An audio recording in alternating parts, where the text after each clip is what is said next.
स्वागत है आप सभी का गायत्री पीजी कॉलेज सांचौर की ऑनलाइन क्लासेस में। अभी तक आपने हमारे YouTube चैनल को सब्सक्राइब नहीं किया है तो आज ही चैनल को सब्सक्राइब करें, वीडियो को लाइक और शेयर करें।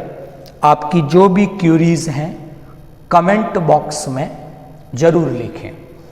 हम लोग बात कर रहे थे नर्व फिजियोलॉजी की, तंत्रिका तंत्र की, कार्य की के बारे में हम लोग पढ़ रहे थे और उसमें हम लोगों ने एक टॉपिक डिस्कस किया था,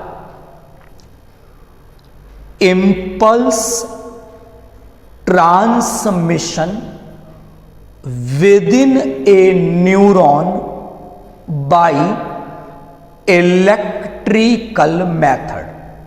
यानी एक तंत्रिका कोशिका में उसके एक्सॉन के एक सिरे से उसी एक्सॉन के अंतिम सिरे तक विद्युतीय तरीके से किस प्रकार तंत्रिका आवेग का संचरण होता है। तो उसमें हमने बात की थी कि जब भी आवेग का विद्युतीय तरीके से संचरण होता है तो उस समय 3 स्टेजेस आती हैं। Polarized stage, depolarized stage, repolarized stage. और हर स्टेज के साथ एक विभव पोटेंशियल जुड़ा हुआ रहता है। आज हम बात करेंगे कि जो पोलराइज्ड स्टेज है, जिसमें हमने बात की थी कि एक्सॉन तंत्रिका तंतु की जो मेम्ब्रेन है, एक्सोलेमा है, उसकी इनर साइड पर नेगेटिव चार्ज है, जबकि कंपैरेटिवली उसकी आउटर सरफेस पर पॉजिटिव चार्ज है। इसे ध्रुवित अवस्था, पोलराइज्ड स्टेज के नाम से जाना जाता है। और हमने ये भी बात की थी कि जब एक तंत्रिका तंतु की झिल्ली पोलराइज्ड स्टेज में है तो विभव पोटेंशियल -90 मिलीवोल्ट के आसपास था और उसी को हमने नाम दिया था RMP। हिंदी में इसे विश्राम कला विभव और अंग्रेजी में इसे रेस्टिंग मेम्ब्रेन पोटेंशियल के नाम से जाना जाता है। तो आज जो टॉपिक हम लोग डिस्कस कर रहे हैं, मैंने सिंपल सा नाम लिखा है कि किस प्रकार RMP यानी जो पोटेंशियल मैंने आपको बताया कि तंत्रिका तंतु की झिल्ली के भीतर जो -90 मिलीवोल्ट विभव उत्पन्न हुआ है, उसकी उत्पत्ति आखिर कैसे हुई। तो आज का अपना जो टॉपिक है वो है origin of RMP resting membrane potential विश्राम कला विभव की उत्पत्ति कैसे हुई, उसमें किसका किसका कंट्रीब्यूशन है, इस पे हम लोग बात करेंगे। नंबर 1, 3 बातों पे बेसिकली फोकस करेंगे।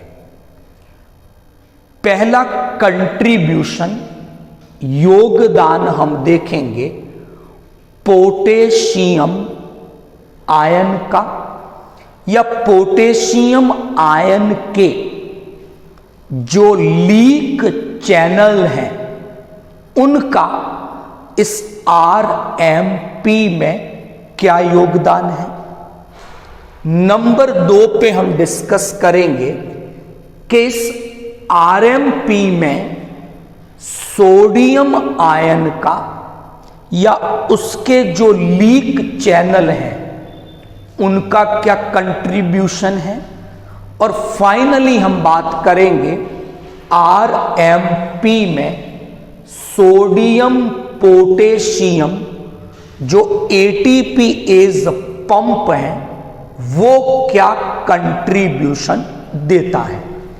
तो बेसिकली यहां पर हम 2 आयनों की बात कर रहे हैं, पोटेशियम आयन, सोडियम आयन। और दूसरी इंपॉर्टेंट बात जो हम डिस्कस कर रहे हैं कि सोडियम और पोटेशियम के जो लीक चैनल्स हैं उनका आरएमपी में क्या कंट्रीब्यूशन है, और जो सोडियम पोटेशियम एटीपीएज पंप है उसका आरएमपी में क्या कंट्रीब्यूशन है। तो फाइनली आज हम बात करेंगे कि जो पोलराइज्ड स्टेज में आरएमपी जो विभव था -90 मिलीवोल्ट वो आखिर किस प्रकार आया, इस पे बात कर रहे हैं।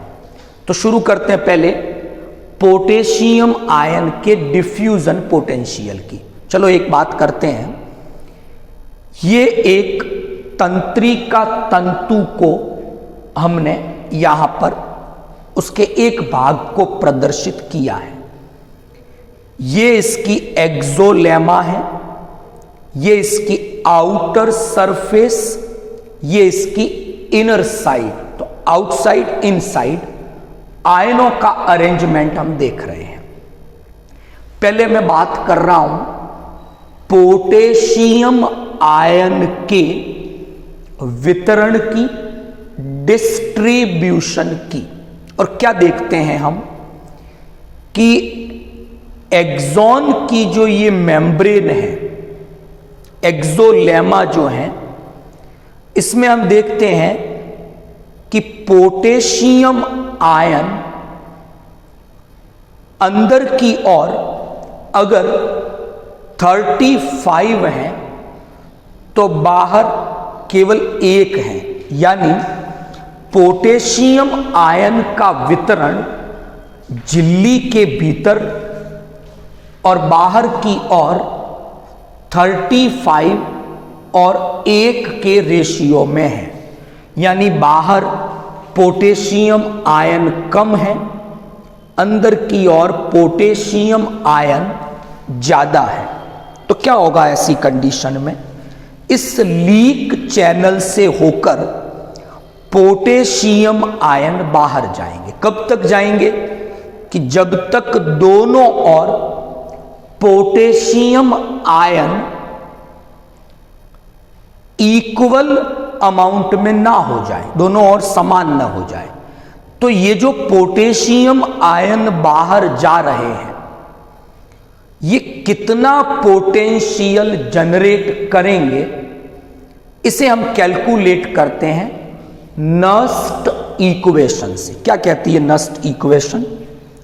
कि नस्ट इक्वेशन कहती है कि इस क्रिया में जब आयन डिफ्यूजन के द्वारा, विसरण की क्रिया द्वारा अंदर बाहर होते हैं तो वो कितना विभव उत्पन्न करेंगे, इसे हम नस्ट इक्वेशन से कैलकुलेट करते हैं। तो EMF electron mole force is equal to ±61 log, और फिर यहां हम लिखते हैं इनसाइड क्या कंसंट्रेशन है आयन की, आउटसाइड क्या कंसंट्रेशन है आयन की। मैं सिंपली लिख देता हूं हम नस्ट इक्वेशन से कैसे कैलकुलेट करते हैं। It is EMF is equal to, यहां हो जाएगा आपके ±61 लॉग, यहां आयन इनसाइड आयन आउटसाइड, इस तरह से हम कैलकुलेट कर सकते हैं। ये नस्ट इक्वेशन है। तो अगर हम नस्ट इक्वेशन को काम में लें और पोटेशियम कितना पोटेंशियल क्रिएट करता है, जनरेट करता है, तो हम क्या देखेंगे, इनसाइड पोटेशियम 35 है, आउटसाइड 1 है। तो लॉग 35 की जो वैल्यू है इसको हम मल्टीप्लाई कर दे 61 से, और मेम्ब्रेन के इनसाइड कैलकुलेट कर रहे हैं तो नेगेटिव आएगा, और ये वैल्यू लगभग कितनी आती है, -94 मिलीवोल्ट के आसपास। यानी पोटेशियम के डिफ्यूजन के कारण या पोटेशियम के लीक चैनल के कारण मेम्ब्रेन के इनसाइड -94 मिलीवोल्ट इतना पोटेंशियल जनरेट होता है। यह हमने नस्ट इक्वेशन से कैलकुलेट किया है। नंबर 2, अब हम बात करेंगे सोडियम के लीक चैनल की, सोडियम आयन की।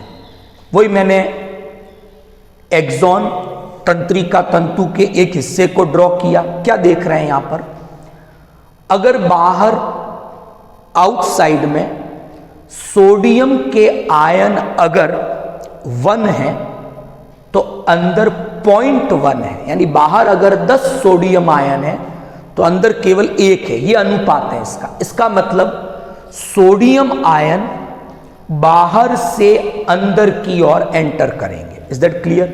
तो पोटेशियम बाहर जा रहे थे, सोडियम अंदर आ रहे हैं।